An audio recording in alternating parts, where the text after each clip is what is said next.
Rương Chô Lạ Xà Rây Phị Khổព្រះសាស្តាកាលប្រថាប់គង់នៅក្នុងវត្តជាតិពុនទ្រង់ប្រារព្ធសទ្ធិវិហារិកៈរបស់ព្រះសារីបុត្រឈ្មោះជលសារីទើបត្រាស់ព្រះសទ្ធម្មទេសនានេះថាសុជីវាំងអហិរិកេណៈដែលបុគ្គលមិនមានសេចក្តីខ្មាស់បាបរស់នៅងាយជាដើមដូចបានស្ដាប់មកថ្ងៃមួយព្រះជលសារីនោះធ្វើការរក្សារោគហើយបានភោជនដល់ប្រណិតកាន់ទៅជួបព្រះសារីបុត្រតាមផ្លូវប្រាប់ថាលោកម្ចាស់ដ៏ចម្រើនភោជននេះខ្ញុំព្រះករុណាបានមកដោយរក្សារោគលោកម្ចាស់នឹងរកភោជនបែបនេះក្នុងទីដតីមិនបានទេសូមលោកម្ចាស់ឆាន់ភោជននេះចុះខ្ញុំព្រះករុណានឹងធ្វើការរក្សារោគហើយនាំយកអាហារបែបនេះមកដើម្បីលោកម្ចាស់អស់កាលជានិច្ចព្រះធរៈបានស្ដាប់ពាក្យរបស់ព្រះជលសារីនោះហើយក៏គង់ស្ងៀមហើយជៀសចេញទៅភិក្ខុទាំងឡាយត្រឡប់មកដល់វិហារហើយក្រាបទូលសេចក្តីនោះចំពោះព្រះសាស្តាព្រះសាស្តាត្រាស់ថាមនាលភិក្ខុទាំងឡាយធម្មតាបុគ្គលអ្នកមិនមានសេចក្តីអៀនខ្មាស់ឃ្លាវខ្លាដូចជាសត្វក្អែកតាំងនៅក្នុងអនេសនៈ21យ៉ាងរមែងរស់នៅដោយស្រួលចំណែកបុគ្គលដែលសម្បូរដោយហិរិនិងអតបៈរមែងរស់នៅដោយលំបាកដូច្នេះហើយបានត្រាស់ព្រះគាថាទាំងនេះថាសុជីវាំងអហិរិកេណៈកាកៈសូរេណៈធាំងសេនីបខន្តិនីបកៈភេណៈសង្កលិទ្ធេណៈជីវិតាំងហិរិមតាចៈសុជីរាំងនិច្ចាំងសុចិកវេសេនាអលីនេអ្នកបកៈភេណៈសុជីវេអ្នកបស្សតាបុគ្គលអ្នកមិនមានសេចក្តីអៀនខ្មាស់ឃ្លាវខ្លាដូចជាសត្វក្អែកកំចាត់បងគុណិតរបស់អ្នកដតីជាអ្នកឆ្លៀនពៀនយកមុខ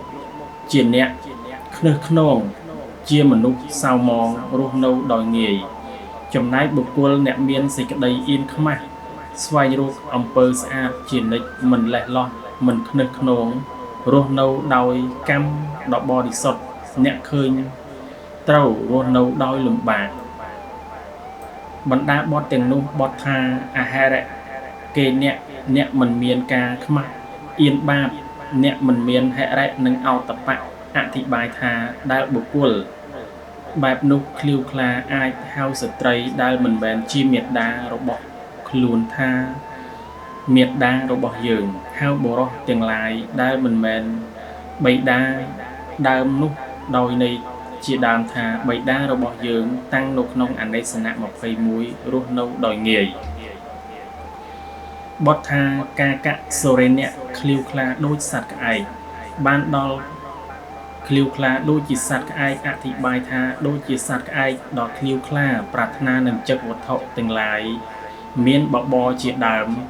ក្នុងផ្ទះនៃត្រកូលទាំងឡាយទុំនៅក្នុងទីទាំងឡាយមានជញ្ជាំងផ្ទះជាដើមដឹងថាម្ចាស់ផ្ទះសម្លឹងមើលខ្លួនក៏ធ្វើដូចជាសម្លឹងក៏ដូចធ្វើជាមិនសម្លឹងមើលដូចជាបញ្ជូនចិត្តទៅកាន់ទីដតីហើយធ្វើដូចជាដេកលក់ដឹងថាម្ចាស់ផ្ទះទាំងឡាយមានសេចក្តីធ្វេសប្រហែសក៏រំកិលចុះកាលម្ចាស់ផ្ទះដេញថាសុក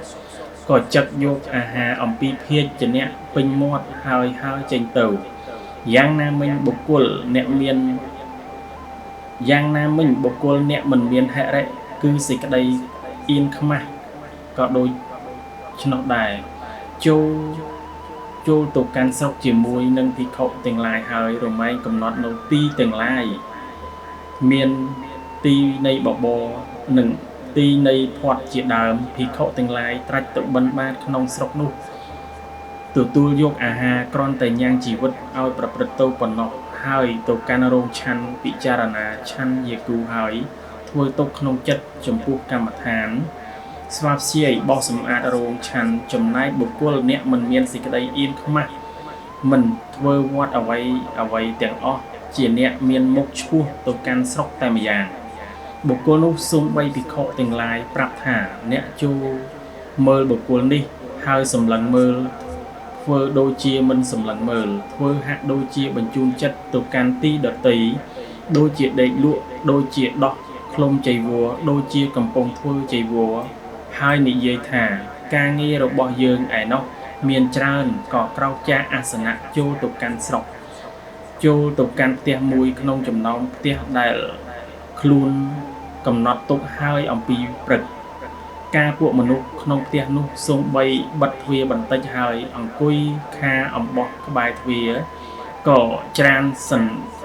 លឹកទ្វារដោយដៃម្ខាងហើយចូលទៅក្នុងផ្ទះពេលនោះមនុស្សទាំងឡាយនោះឃើញបុគ្គលនោះហើយសូម្បីមិនប្រាថ្នានឹងឲ្យក៏និមន្តឲ្យគង់លើអាសនៈហើយប្រគេនវត្ថុទាំងឡាយមានយាគូជាដើមដែលមាននៅក្នុងផ្ទះភិក្ខុអ្នកមិនមានហិរិនោះបរិភោគតាមសេចក្តីត្រូវការហើយកាន់យកវត្ថុដែលសេសសល់នោះដោយបាតនឹងជៀសចេញទៅបុគ្គលនោះឈ្មោះថាអ្នកឃ្លាវខ្លាដូចជាសត្វក្អែកបុគ្គលអ្នកមិនមានហិរិអោតបៈបែបនេះរមែងរស់នៅដោយស្រួលបទថាធាំងសេនាពេញចិត្តទំលាយគុណអ្នកដតីសេចក្តីថាឈ្មោះថាជាអ្នកមានប្រក្រតីកំចាត់នូវគុណរបស់អ្នកដតីព្រោះកាលមនុស្សទាំងឡាយពោលពាក្យជាដើមថាព្រះថេរៈឯណោះជាអ្នកមានសេចក្តីប្រាថ្នាតិចក៏កំចាត់នៅសេចក្តីល្អរបស់បុគ្គលទាំងនោះចេញដោយពាក្យជាដើមថាពួកយើងមិនមែនជាអ្នកប្រាថ្នាតិចទេឬកាលមនុស្សទាំងឡាយបានស្ដាប់ពាក្យរបស់ភិក្ខុបែបនោះហើយក៏យល់ថាសូម្បីបុគ្គលនេះក៏ជាអ្នកមានសេចក្តីប្រាថ្នាតិចជាដើមដូចគ្នាទើបសម្គាល់នៅវត្ថុដែលគួរឲ្យប៉ុន្តែថាតអំពីនោះទៅកាល